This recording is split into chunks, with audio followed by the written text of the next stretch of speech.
A quick rundown of my thoughts on the game. So Infamous Second Son is probably, arguably, the most anticipated PS4 game to come out yet. There's huge expectations for this game. We've seen it since the PS4 was first announced. It was part of that whole presentation. We saw gameplay footage.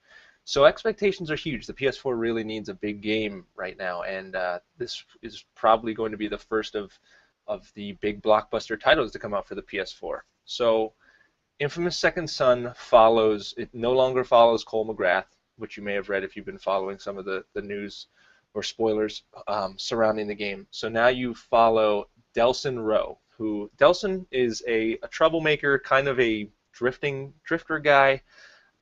He's even less focused than Cole McGrath. His hobby is street graffiti, like Banksy style street art.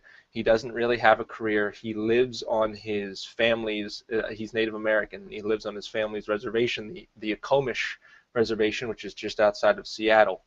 And he's getting into trouble. His brother, who is kind of his sidekick, it's kind of the Zeke of Second Son. And he's getting into trouble, and his brother is a police officer. So he's getting into trouble on the reservation, spray painting over his brother's billboard. And a truck comes speeding down the lane and crashes. And in this truck are three escaped bioterrorists / conduits, and those are the people who wield the superpowers, like Cole did in the earlier Infamous games, and they are on the run. So they see this truck crash. They try to help the people. Delsin comes in contact with one of the escaped convicts or conduits, and he absorbs the power, so he's a special kind of conduit. Not all conduits are like that if they come into contact with other conduits, that they get the power. Delsin's a special one. So he touches the guy who has the smoke ability, and from then on, he starts off as really scared, and then he embraces it because it's a superpower, and why not? So he has this smoke superpower, and then shortly after the three conduits crash on the reservation, the DUP, who is this government organization whose goal is to hunt down and capture these conduits, shows up to try to catch the ones that escaped. And that is led by Augustine, who is the main villain in the game. Augustine is a conduit herself. She controls concrete power, and these powers get a little ridiculous, because I mean, lightning that Cole had and electricity, like, that's a cool power. But then we get into, in this game, we get into neon and smoke and concrete, and there's even the DLC that's coming is paper. So there's conduits all over the place, and they kind of go off the wall with their concepts. But anyway, getting back to Augustine. Augustine wields concrete, and she's interrogating all the people on the reservation, and she throws concrete shards into everybody's body. So they have these concrete shards sticking all out of them. And the only way that Delsin can help his reservation is if he goes to Seattle, follows Augustine after she leaves, and gets her power. That's the only way that he'll be able to save his people. And of course, in classic Infamous fashion, there's a good path and an evil path, but they all kind of get to the same point where you'll be getting Augustine's power and saving your family. So that's pretty much the story in a nutshell of Infamous Second Son. Now the setting, it starts off in that rural area outside of Seattle on the Akomish reservation, but that only takes about 45 minutes, and most of that's just cutscene. All of your time will be spent in Seattle. There's two main parts that are separated by a bridge. In classic open world fashion, that bridge will start out as destroyed, and then eventually you'll get a mission where you'll be able to get to the other side, the other island. All your time is spent in Seattle, and Seattle's a really cool setting for this type of game. There's a lot of things to see. Of course, the Space Needle is there, and it's not a one-to-one creation of Seattle. It's kind of like the developer's vision of Seattle. We see that in a lot of different games. They take a major city and just capture that essence of that city. And Seattle's a really cool area. There's a lot to see. Everything has kind of like a sheen. Everything looks wet because it rains a lot in Seattle, and that really bumps up the presentation in this game. This game has the appearance of a serious AAA next-gen title. It's one of the first games to really show off the true power of the PS4. Voice acting, facial expressions, graphical power, it has so much production value. And Troy Baker, who does the voice of Delson, is on top of his game as usual. Troy Baker's kind of like the new Nolan North. He's really getting all the major leads for these great games, and he keeps producing fantastic work, and this is no exception. He's fantastic as Delson and shows a lot of range. The setting and story are decent. It's nothing mind blowing. It's not like BioShock Infinite that's really going to make you think, but it's pretty decent. So, and the graphics really complement all of the total package of Infamous. Now, all of that's great, but the things, then it starts, once you're spending like the 5th, 6th, 7th, and on hour in the setting with these powers, it starts to get a little repetitive because it's not breaking the Infamous mold. Now, if you like Infamous, or if you love Infamous, chances are you'll love Second Son. And I love Infamous too. I really like 1 and 2. I think I like 1 a little bit more, but it all felt fresh when I played Infamous for the first time. Like platforming, scaling buildings, going from ledge to ledge, all of that stuff felt fresh. And when I'm seeing it for the 3rd time just with a graphical update, it doesn't feel as fresh anymore.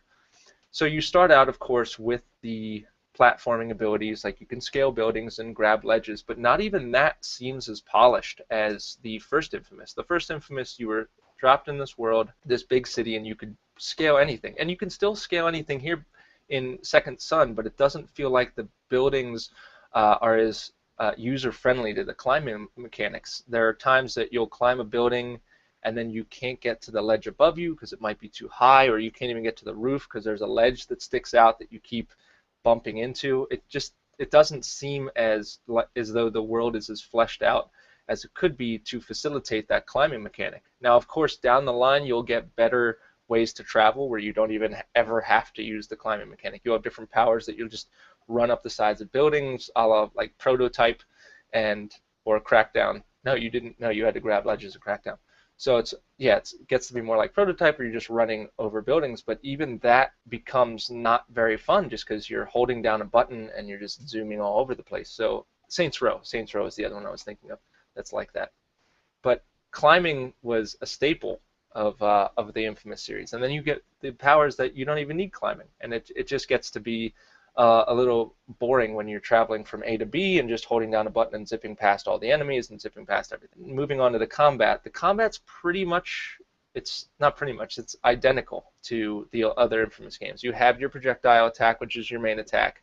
You have a melee attack, which is a chain now instead of Cole's like electric rod he had in Infamous 2.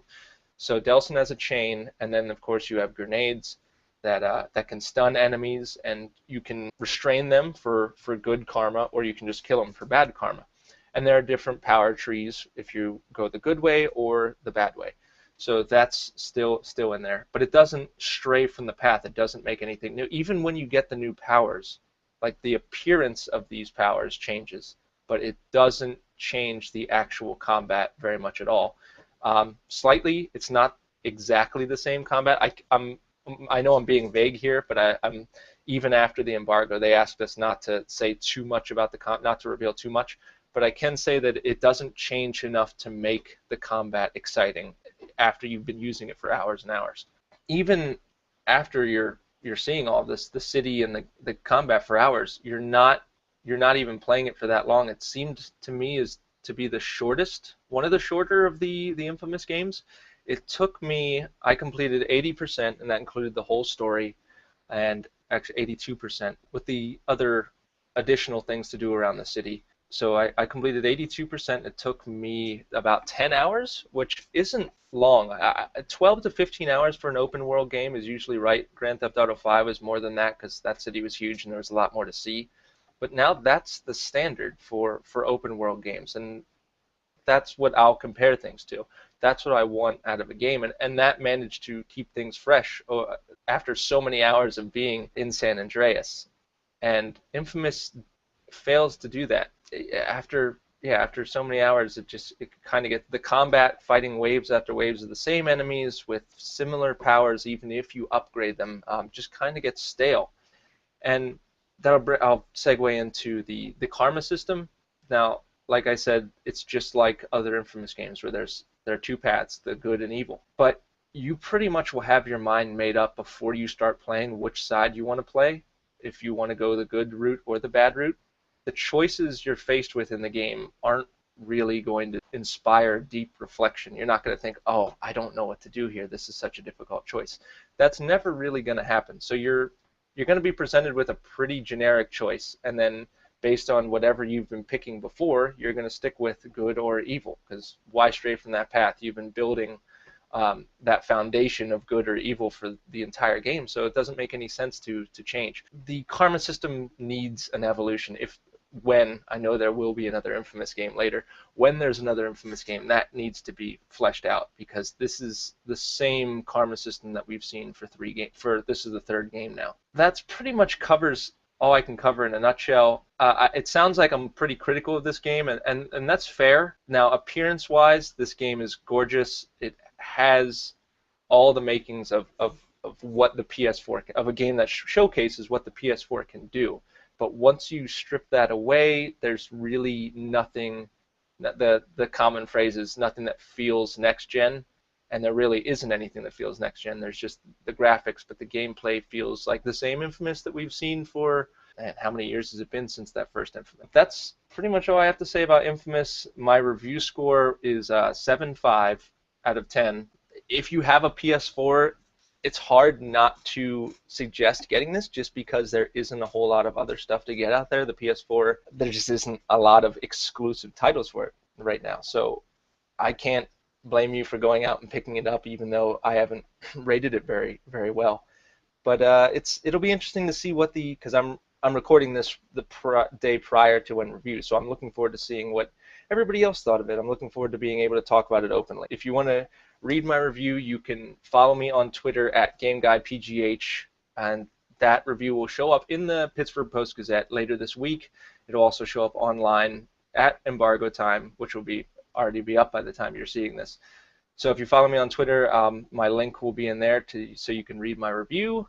Yeah, that's pretty much it. That has been the Infamous Second Son One Shot. I hope you enjoyed it. This is my first one, so I hope you bear with my stuttering, stumbling, and mumbling. So thanks a lot for watching. Thanks for watching this Furious Fourcast One Shot episode. If you can't get enough of our pretty faces, then go ahead and click that subscribe button.